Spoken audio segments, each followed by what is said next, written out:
آج ہم وزٹ کریں گے قلعہ روہتاس کا۔ قلعہ روہتاس مغل بادشاہوں نے جنگی مقاصد کے لیے بنایا تھا۔ یہ ایک تاریخی مقام ہے۔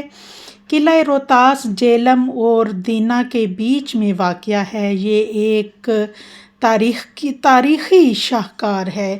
اس کو وزٹ کیا تو مجھے لگا کہ جیسے میں مغلیہ دور میں چلی گئی ہوں، اور میرے ذہن میں مغلیہ دور کی بہت سی رومانوی داستانیں جنم لینے لگیں۔ ایسے لگ رہا تھا جیسے کہ یہیں کوئی انارکلی بھی ہوگی اور کوئی مغل شہزادی اچانک ہی اس قلعے سے کہیں سے نکل کے سامنے آ جائے گی۔